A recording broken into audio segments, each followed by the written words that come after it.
जगाचा कोरोनाशी लढा सुरू आहे आणि या लढाईत तुम्ही आपण सर्वच एका स्तरावर आहोत। म्हणूनच ही लढाई आपल्याला सर्वांना एकत्र येऊन लढायची आहे। या लढाईचा प्रत्येक तपशील आम्ही तुम्हाला देणार आहोत। टार्गेट कोरोना या आमच्या विशेष बातमीपत्राच्या सुरुवातीला बघू काही ताज्या कोरोनाच्या घडामोडी।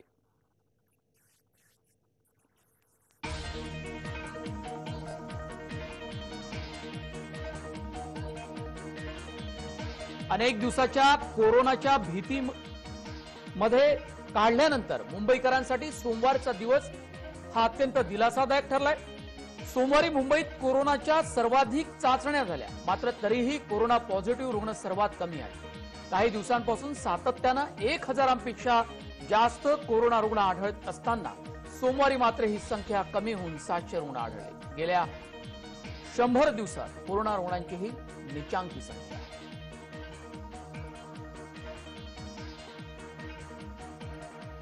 नाशिकमधून अत्यंत दिलासादायक बातमी आहे। दिवसभरात नाशिक जिल्ह्यातील तब्बल 473 रुग्णांनी कोरोनावर मात केली आहे, तर जिल्ह्यात 169 नवे कोरोनाबाधित रुग्ण आढळून आले। त्याचवेळी नाशिक जिल्ह्यात आज 5 कोरोनाबाधितांचा मृत्यू झाल्यामुळे जिल्ह्यात कोरोनाच्या बळींची एकूण संख्या 472 इतकी झाली आहे। नाशिक जिल्ह्यात 12675 कोरोनाबाधित रुग्ण आहेत, त्यापैकी 9771 रुग्णांनी कोरोनावर मात केली आहे।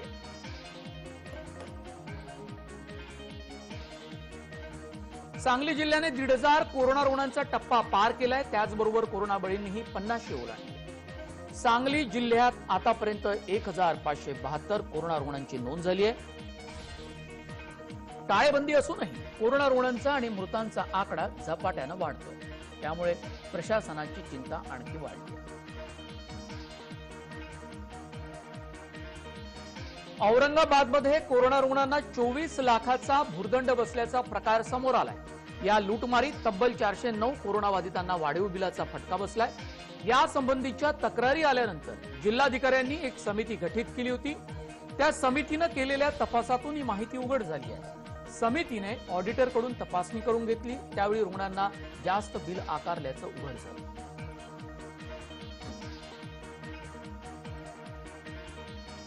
पुण्यात एका 100 वर्षाच्या आजीबाईंनी कोरोनावर यशस्वीपणे मात केली आहे।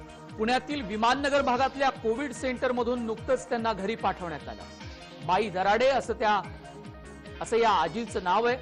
20 जुलैला रात्री उशिरा त्यांना उपचारासाठी दाखल करण्यात आलं होतं, त्यावेळी त्यांची प्रकृती फारशी चांगली नव्हती।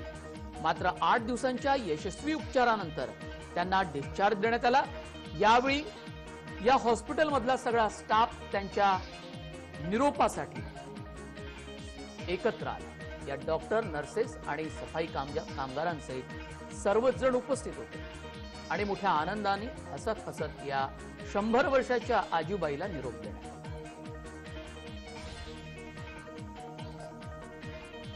कुडाळ मालवणचे शिवसेनेचे आमदार वैभव नाईक यांनी कोरोनावर मात केली आहे। वैभव नाईक यांच्यासह त्यांची 15 वर्षाची मुलगी देखील बरी झाली आहे। या दोघांनाही जिल्हा रुग्णालयाच्या कोविड सेंटर मधून डिस्चार्ज देण्यात आला। वैभव नाईक यांना 20 जुलै रोजी कोरोनाची लागण झाली। त्या पाठोपाठ त्यांची मुलगी, चुलत भाऊ आणि स्वीय सहायकांच्या चाचण्याही पॉझिटिव्ह निघाल्या होत्या।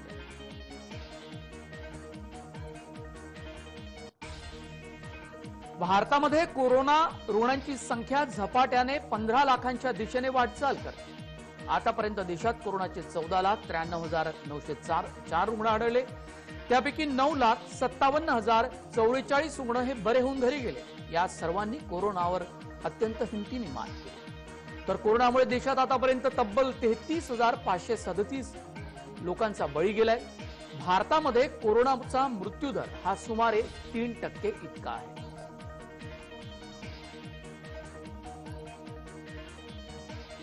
भारताने योग्य वेळी योग्य निर्णय घेतल्यामुळे इतर देशांपेक्षा भारताची स्थिती अधिक चांगली असल्याचा दावा पंतप्रधान नरेंद्र मोदी यांनी केलाय।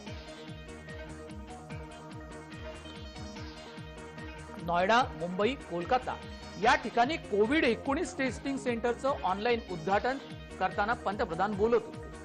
देशभरात कोरोना चाचणी करण्यासाठी 1300 केंद्र असल्याचं यावेळी त्यांनी सांगितलं। सध्या कोरोना रुग्णांच्या संख्येत भारत जगात तिसऱ्या स्थानी असून देशात लवकरच कोरोनाचे 15 लाख रुग्ण असतील।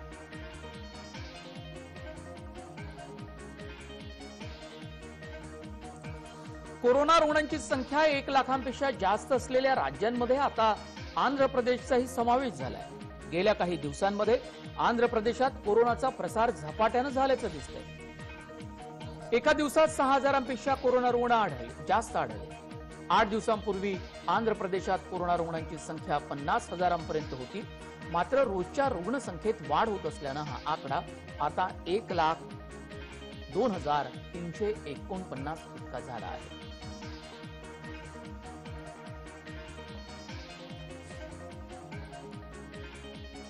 केरळमध्ये दिवसभरात कोरोनाचे 702 रुग्ण पॉझिटिव्ह आलेले आहेत। त्यामध्ये 43 आरोग्य कर्मचाऱ्यांचा समावेश आहे। मात्र बरे होणाऱ्या रुग्णांची संख्या ही अधिक आहे। दिवसभरात 745 रुग्ण बरे होऊन त्यांना घरी पाठवण्यात आले।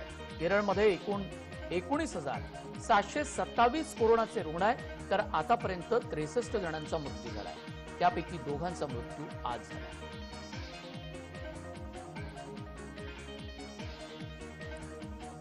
कोरोनाशी लढा देण्यासाठी भारताला मदत म्हणून फ्रान्सतर्फे व्हेंटिलेटर, टेस्ट किट आणि इतर वैद्यकीय उपकरणे दिली जाणार आहेत। ही मदत भारतात येत असल्याची माहिती फ्रान्सच्या राजदूतांनी दिली। फ्रान्सचे अध्यक्ष इमॅन्युअल मॅक्रॉन यांनी अलीकडेच भारताला वैद्यकीय तसेच तंत्रज्ञानात्मक मदत करणार असल्याचं जाहीर केलं होतं आणि त्याप्रमाणे फ्रान्सनं मदतही देऊ केली आहे।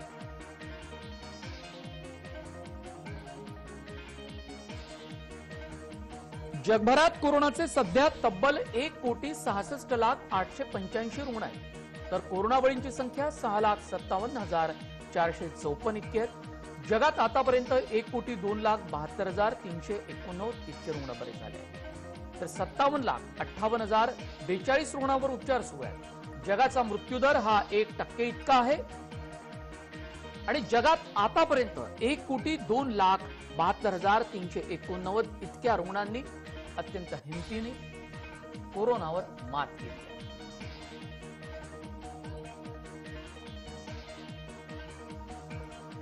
कोरोनावरील उपचारासंबंधी 2 आठवड्यात चांगली बातमी देणार असल्याचा दावा अमेरिकेचे अध्यक्ष डोनाल्ड ट्रम्प यांनी केलाय। पत्रकारांशी बोलताना ते म्हणाले की रोगनिवारण आणि औषधोपचार यांचा आदर ठेवून मी हे सांगत आहे। सध्या जगभरात कोरोनावरील लसीचे संशोधन सुरू आहे, त्यामुळे अमेरिका ही कोरोना लसी संदर्भातच काही मोठी घोषणा करणार का याबाबत उत्सुकता निर्माण झाली आहे।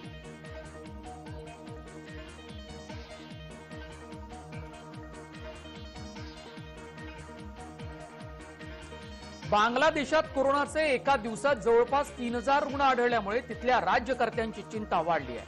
आज एका दिवसात 2960 नवीन रुग्ण आढळले, तर 35 जणांचा कोरोनामुळे मृत्यू झालाय। बांगलादेशात कोरोनाचे 2,29,185 रुग्ण आहेत, त्यापैकी 1,27,414 रुग्ण हे बरे झाले आहेत। कोरोनामुळे आतापर्यंत 3000 बळी गेलेले आहेत। बांगलादेशातील रुग्णांची मोठी लूट केल्याचं सांगण्यात येतं।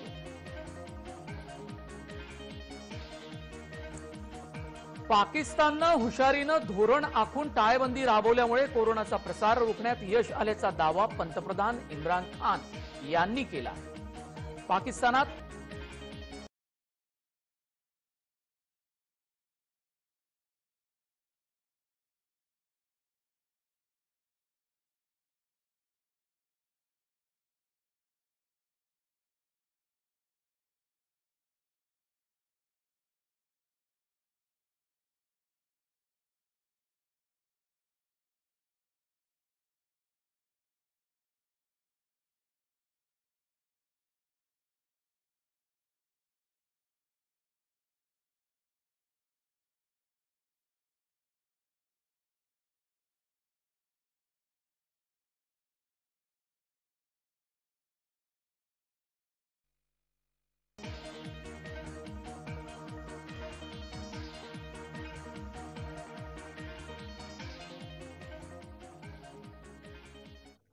टार्गेट कोरोनामध्ये वेळ झाली एका छोट्या ब्रेकची। लगेचच परत येतोय, कुठे जाऊ नका, पाहत रहा टार्गेट कोरोना।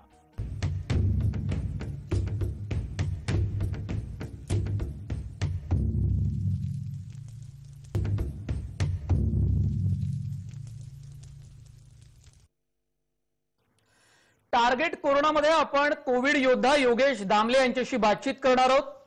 मुंबईहून आपल्यासोबत ते जोडले गेलेले आहेत. योगेश, या सगळ्या प्रसंगावर तू मात कशी केली? नेमक्या कोणत्या सगळ्या अशा काही वाईट गोष्टी ज्या सांगितल्या जातात समाजामध्ये, तसा काही सामना तुला करावासा वाटला का? त्यातून तू मार्ग कसा काढला? नक्कीच मला दुहेरी सामना करावा लागला. पहिल्यांदा जेव्हा मी चाचणी करायला गेलो तेव्हा मला पालिकेकडनं जावं लागत होतं. पालिकेच्या पडद्यामागचे जे लोक होते ज्यांनी मला चाचणीपर्यंत पोहोचण्यास मदत केली त्यांनी खरंच मनापासून मदत केली. तरीही जी परिस्थिती जमिनीवर मी पाहायला सामोरा गेलो ती अत्यंत विदारक होती. मुलीच्या हॉस्पिटलमध्ये मी होतो. तिकडे अगदी मृतदेहांचं जे मॅनेजमेंट असतं ते किती वाईट असतं ते आम्हाला प्रत्यक्ष बघायला मिळालं. कारण की तेव्हा मोठी लाट होती आणि ते पार्किंग होतं, त्याच्यामध्ये लोकांना पार्टिशन टाकून खाटा उपलब्ध करून दिल्या गेल्या होत्या.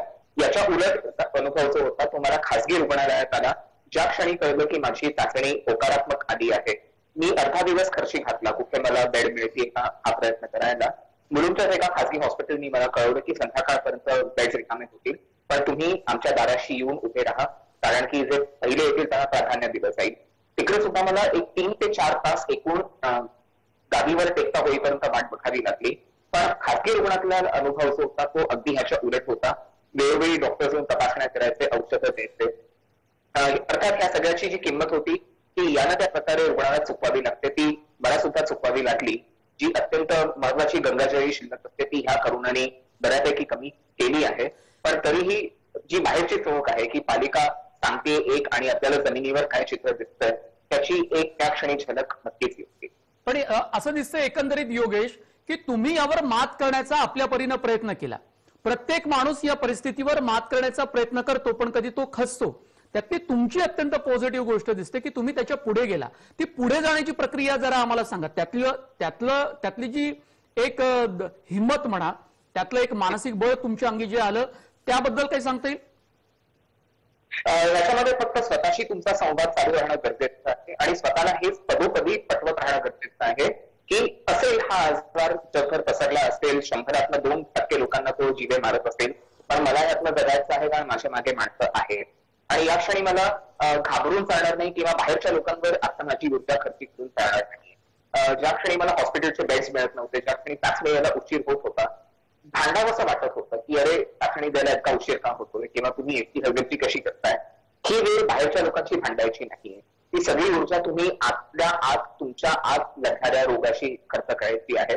तुमचा खरा शत्रू बाहेरची हतबल व्यवस्था नसून तुमच्या आत घेतलेला व्हायरस आहे. तुम्ही या क्षणी शुद्धीवर आहात, या क्षणी तुम्ही श्वास कसाही का असेना घेऊ शकत आहात.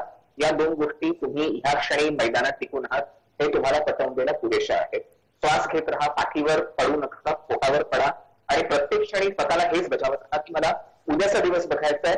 आजची लढाई जिंकलो, उद्या पुन्हा लढू आणि एक एक दिवस करून हे 11 दिवस जे कळीचे असतात की ह्याच्यात मला बाहेर पडायचंय, त्या 11व्या दिवसापर्यंत मला ही इच्छाशक्ती फक्त आपल्याला आतमध्ये ठेवायची होती. इच्छाशक्ती खूपच महत्वाची आहे, खरंच आहे. दुसरीकडे एकीकडे डॉक्टर आपल्यावरती उपचार करत असतात, औषधोपचार करत असतात आणि दुसरीकडे आपल्या स्तरावरती आपल्याला कोरोनाशी लढा द्यावा लागतो आणि आपल्यालाही काही गोष्टी करायला लागतात. काही लोक योगा करतात, काही अनुलोम विलोम करण्याचा प्रयत्न करतात, त्याचाही फायदा होतो. तुझ्या बाबतीत नेमकं काय घडलं? माझ्या बाबतीमध्ये मी लिखाण माझं चालू ठेवत होतो. माझ्याजवळ एक छोटंसं वाद्य आहे, ते मी पडल्या वाचवायचा प्रयत्न करायचो. पण तरीही ह्याच्यामध्ये एक अजून गोष्ट महत्वाची आहे की जास्त दगदग करणं सुद्धा एक फार मोठं कुपथ्य ठरू शकतं. तुम्ही पडल्या चिंतन करा, मनन करा, वाचन करा, इतपत गोष्टी तुम्ही करू शकता. पण जे इतर आपले निरोगीपणातले छंद असतात ते इतका तुम्हाला उठाठेवी करायची गरज नाही. आणि चांगले प्रेरक विचार तुम्ही वाचा. सोशल मीडिया पूर्णपणे बंद करा. आणि एका वृत्तवाहिनीवर बोलतोय पण मला हे शेजारी सांगावं लागतंय की बातम्या सुद्धा आवश्यक असतील तरच पहा, कारण की नकारात्मकतेचा मारा दृश्याव्य माध्यमातून पण इतका होतोय की काही चित्र बघून आपली इच्छाशक्ती आपण अजून कमी करणं चांगलं नाही. योगेश, अनेकदा असं होतं की आपण मानसिक बळ एकवटतो आणि आपण लढा देतो, पण इतरांजवळ ते नसतं किंवा तेवढं त्यांचं व्यक्तिमत्व विकसितही झालेलं नसतं आणि त्यामुळे त्यांना कसा लढा द्यायचा माहित नसतो. तुला काही आजूबाजूच्या रुग्णांना धीर देण्याची वेळ तुझ्यावरती आली, ती जबाबदारी पार पाडावी लागली, कारण असेही प्रसंग आपल्यावरती येतात वार्डामध्ये. बरोबर. प्रत्यक्ष माझ्या शेजारी जे रुग्णाशयेवर होते ते जवळजवळ 65 ओलांडलेले आजोबा होते आणि त्यांना कधी हेच सांगितलं होतं की तुमच्या पिढीने केवढं काय काय पाहिलंय, तुम्ही 2 युद्ध पाहिलीये, तुम्ही आणीबाणी पाहिलीये, तुम्ही रेशनिंग पाहिलं आहे, हा आजार आहे, तुम्ही 8 दिवस ऑलरेडी ह्याच्यातनं बाजूला झाला आहात, अजून काही दिवस कळ काढायची आहे, हे त्यांना सांगत गेलो. त्याचप्रमाणे माझ्या ऑफिसात किंवा आजूबाजूचे जितके केसेस होते त्यांना सुद्धा मी हेच सांगत गेलो की माझ्या अनुभवात तुम्हाला इच्छाशक्तीवर फक्त 11 दिवस रेटायचे आहेत. श्वास घेत राहा, मी जिवंत आहे, मी या क्षणी धडधाकट आहे, स्वतःला सांगत राहा आणि याच्या पलीकडे तुम्ही पडल्या काही करू शकत नाही. कोरोना त्या 11 दिवसांमध्ये योगेश, एखाद्या कोरोना बाधितांशी तुला संवाद साधायचा आहे, तर तू नेमक्या 2-4 गोष्टी त्यांना काय सांगशील जाण्यासाठी किंवा कोरोनातून बरा झाल्यानंतर म्हणा, ज्या गोष्टी त्यांना खूप उपयोगी पडू शकतील? हेच की आपल्याला करोनाचं बाहेर पडून जे आयुष्य मिळालंय त्याच्यासाठी आपण ज्या कुठल्या अज्ञात शक्ती असतील त्यांचे खूप आभार मानले पाहिजेत आणि जी ऊर्जा आपल्याला मिळाली आहे ती आपण जास्तीत जास्त चांगली कशी वापरू शकतो. ज्या गोष्टींवर रक्त आटवून किंवा मेंदू शिजवून तुम्हाला काही मिळणार नसेल त्यांच्या वाटेला जाऊ नका. तुमचं कुटुंब आणि तुमची माणसं जी तुमच्या मागे आहेत त्यांच्यासाठी तुम्ही वेळ काढा, कमीत कमी धोका पत्करा आणि ह्या क्षणी जितकं गरजेचं नसेल बाहेर पडू नका. तो अनुभव आधी एकदा रुग्णशय्येवर पडून घेतला आहे आणि हीच जागरूकता तुम्ही आजूबाजूला जितकी पसरवाल तितके तुमचे समाजाला तुम्ही एका प्रकारे तुमचं ऋण फेडाल असं तुम्ही मानायला हवं आणि सकारात्मकता तुम्ही आपल्या जगण्यातनं किंवा आपल्या बऱ्या होण्याच्या अनुभवातनं लोकांना वाटत जाणं आणि हीच इच्छाशक्ती ठेवणं की आजचा दिवस मी जगलो आहे उद्या काही जगेल, की ह्या 11 दिवसांमध्ये जिवंत ठेवणं हेच खूप महत्वाचं आहे. कोरोनातून बरा झाल्यानंतर अहवाल निगेटिव्ह आल्यानंतर सुद्धा घरी सुद्धा काळजी घ्यावी लागते. अनेक लोक बाहेर लगेचच फिरताना आपल्याला दिसतात. त्यावेळेला नेमकी कोणती काळजी घेतली पाहिजे आणि तू कुठली काळजी घेतलीस? यावेळेला एक काळजी घ्यायची की तुम्ही आपल्या अडकुणातच पडून राहायचं. शक्य तितकं घरातल्या घरात सुद्धा नैसर्गिक सोडून तर तुम्ही वावरू नका. जर का तुम्हाला टॉयलेटला जरी जावं लागलं आपल्या बरोबर जंतुनाशक द्रावण ठेवा. तुम्ही ज्या नळाच्या कुण्या हाताळता, तुम्ही दाराचे हँडल्स हाताळता, तुम्ही आपला मार्ग शक्य तितका निर्जंतुक करत ठेवा आणि घरात माझीच माणसं आहेत त्यांना काय धोका आहे अशा समजुतीतून मास्क ठेवणं तुम्ही सोडू नका. मी आता निर्जन घरामध्ये आहे म्हणून मी मास्क तुमच्याशी ते 11 दिवस मी नेगेटिव्ह असताना सुद्धा घरच्यांसमोर सुद्धा मास्क ठेवला होता. याच्यातनं एकतर तुम्ही सुद्धा निरोगी राहू शकता आणि घरच्यांना सुद्धा तुम्हाला त्यांची किती काळजी आहे हे तुम्ही त्यांना दाखवणं गरजेचं आहे. कमी करणं. धन्यवाद योगेश. टार्गेट कोरोना या विशेष बातमीपत्रात माजी पत्रकार आणि कॉर्पोरेट कम्युनिकेशन मध्ये सध्या काम करणारे योगेश दामले ज्यांनी कोविडवर उत्तमरित्या मात केली त्यांच्याशी आपण बातचीत करत होतो. नागपुरामध्ये कोवॅक्सिनच्या मानवी चाचणीला सुरुवात झालेली आहे. भारतात तयार करण्यात आलेल्या कोवॅक्सिन या लसीच्या मानवी चाचण्यांना सुरुवात झाली आहे. नागपूरमधल्या गिल्लूरकर हॉस्पिटलमध्ये 25 आणि 31 वर्षीय पुरुषाला तर 53 वर्षीय महिलेला लस देण्यात आली, तर त्यांना कोणताही त्रास जाणवला नाही. पुढील 14 दिवसांपर्यंत त्यांना कोणतीही लक्षणे किंवा त्रास नसल्यास कोवॅक्सिन लसीचा दुसरा डोस दिला जाणार आहे. आम्ही 50 व्यक्तींना लस देण्याची तयारी केली आहे असं डॉक्टर चंद्रशेखर गिल्लूरकर यांनी जय महाराष्ट्राला सांगितलं. भारतीय औषधी महानियंत्रण म्हणजे DCGIनं कोवॅक्सिन लसीला मानवी चाचणीसाठी परवानगी दिली आहे. या प्रकल्पात भारत बायोटेक, पुण्याच्या नॅशनल इन्स्टिट्यूट ऑफ व्हायरॉलॉजी म्हणजेच NIV, Indian council of medical research म्हणजेच ICMR या संस्था सहभागी आहे. 24 जुलैला दिल्लीतील एम्समध्ये 30 वर्षीय व्यक्तीला लस देऊन भारतात मानवी चाचण्यांना सुरुवात झाली. याबद्दल आमचे प्रतिनिधी तुषार कोळे यांनी बातचीत केली आहे डॉक्टर चंद्रशेखर गिल्लूरकर यांच्याशी. साधारण आतापर्यंत 2 दिवसातला काय अनुभव आहे? ही प्रोसेस तशी एक 7-8 दिवसाआधी सुरू झालेली आहे. यामध्ये आम्ही 18 ते 55 वर्ष वयोगटातील जे हेल्दी व्हॉलेंटियर्स आहे त्या व्हॉलेंटियर्सची निवड केली, म्हणजे त्यांचं रजिस्ट्रेशन केलं आणि त्यांना आम्ही स्क्रीनिंगसाठी घेतलं. स्क्रीनिंगमध्ये त्यांचं तपासणी केल्यानंतर त्यांना काही डिसीज आहे का, काही प्रॉब्लेम्स आहे का, ॲलर्जी आहे का, अस्थमा आहे का, क्रॉनिक स्मोकर, हे सगळ्या गोष्टी पाहिल्या आणि त्याच्यामध्ये जे फिट असले त्यांचं आम्ही ब्लड सॅम्पल्स दिल्लीला पाठवलं. दिल्लीला पाठवल्यानंतर ज्या लोकांचे रिपोर्ट्स नॉर्मल आले, चांगले आले, आमच्या क्रायटेरियामध्ये फिट झाले, त्या लोकांना आम्ही कालपासनं व्हॅक्सिन देणं सुरू केलं. तर रिक्रुटमेंट काल आम्ही 3 लोकांना व्हॅक्सिन दिलं त्यामध्ये एक 25 वर्षाचा एक मुलगा होता, एक 31 वर्षाचे गृहस्थ होते, एक 53 वर्षाची बाई होती.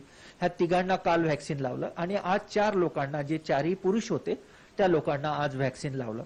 आणि सांगण्यात आनंद होतोय की ह्या 7ही लोकांना, म्हणजे त्यांनी नंतर आम्ही ऑब्झर्व केलं, आणि या 7ही लोकांना काहीही त्रास झालेला नाही, काहीही प्रॉब्लेम नाही. पण साधारण म्हणजे 194 दिवसापर्यंत हा सगळ्यात फेज चालणार आहे का? म्हणजे किती फेज मध्ये चालेल ना, किती दिवसाची ही सगळी ट्रायल असेल? ही तशी आता सध्या फेज 1 सुरू आहे, जे आपल्याला ही जी भारत बायोटेक आणि NIV पुणे आणि ICMR यांच्या संयुक्त विद्यमाने फेज 1 ही जी 12 सेंटर्स मध्ये आपल्या देशामध्ये सुरू झालेली आहे. यामध्ये आतापर्यंत एक 80 ते 90 लोकांचं व्हॅक्सिनेशन ऑल ओव्हर इंडियामध्ये झालेलं आहे. आणि ओव्हरऑल ते सर्व समाधानकारक सुरू आहे, कोणालाही काही त्रास होत नाही आहे. आणि ही प्रोसेस आता चालेल, जसं मी सांगितलं, 14व्या दिवशी, 28व्या दिवशी, नंतर 42व्या दिवशी त्यांच्या टेस्टिंग बरोबर येत राहतील. आज सांगणं जरी निश्चित नसलं तरी मला सर्व भारतीयांचा प्रश्न तो तुम्हाला पण विचारणं आवडेल. कधीपर्यंत अपेक्षित आहे याचं मॅन्युफॅक्चर होऊन ती लोकांपर्यंत पोहोचेल? एक्झॅक्टली सांगणं कठीण आहे. आता हे सगळे ट्रायल्सवर अवलंबून आहे, याच्या रिपोर्ट्सवर अवलंबून आहे. तरी पण माझ्या अंदाजाने 6 महिने तर लागू शकतील. कॅमेरामॅन साईनाथसह तुषार कोहळे, जय महाराष्ट्र न्यूज, नागपूर. कोरोना लसीच्या शोध मोहिमेत आपण एक भाग बनत असल्यानं आपल्याला याचा अभिमान असल्याचं लसीसाठी निवडण्यात आलेल्या एका स्वेच्छा स्वयंसेवकानं जय महाराष्ट्राला सांगितलं. वॅक्सिन आता काम केलं पाहिजे हाच विचार आहे. आता लागली आहे मला, तर ते कामात आली पाहिजे लोकांच्या, म्हणून मी व्हॉलंटियर केलं होतं याच्यासाठी. तर याच्या ट्रायलचं मला न्यूज भेटली की ट्रायल चालू होतं नागपुरात, तर मला वाटलं की आपण व्हॉलंटियर व्हावं याच्यासाठी, कारण व्हॉलंटियर झालो तेव्हाच त्याचे रिझल्ट येणार, मग लोकांपर्यंत ते पोहोचणार. स्टीम थेरपीमुळे कोरोनाचा संसर्ग कमी होतो असा दावा मुंबईतल्या एका हॉस्पिटलमधून करण्यात आलेला आहे. स्टीम थेरपीमुळे कोरोनाची लक्षणे आणि संसर्गाचा धोका कमी होतो असा निष्कर्ष समजतो. कोरोनाच्या संसर्गावर गरम पाण्याची वाफ गुणकारी ठरू शकते असं मुंबई महापालिकेच्या 7 हिल्स रुग्णालयातील डॉक्टरांनी केलेल्या अभ्यासातून स्पष्ट झालंय. यासंबंधीचा अहवाल इंडियन मेडिकल गॅजेटमध्ये प्रसिद्ध झालाय. कोरोनाची लक्षणे असणारे आणि सौम्य लक्षणे असणाऱ्यांना आणि ज्यांना अजिबात लक्षणं नाही त्यांनाही ही स्टीम थेरपी गुणकारक ठरू शकते असं स्पष्ट करण्यात आलं.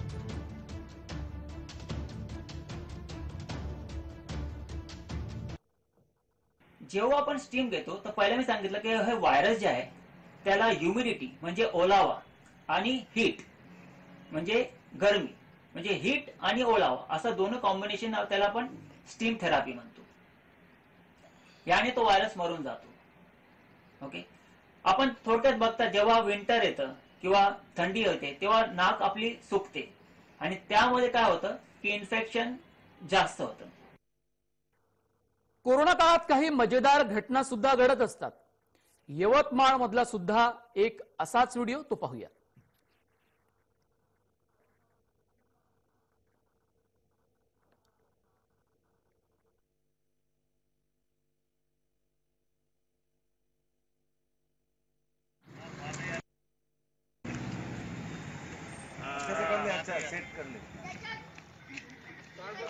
चौकात एक अनोखं दृश्य पाहावयास मिळालं.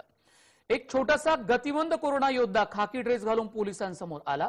यवतमाळचे ठाणेदार धनंजय सायरे यांना पोलिसांसारखा कडक सॅल्यूट केला आणि काही क्षणातच सर्व सूत्रे आपल्या हाती घेतली. टाळेबंदी दरम्यान रस्त्यावर ये-जा करणाऱ्यांचे आय कार्ड तपासून दंडुके लावीत बाहेर न निघण्याची तंबी देऊ लागला. यामुळे पोलिसांच्याही चेहऱ्यावर हसू फुटलं आणि त्यांना थोडा वेळ या तणावाचा विसर पडला.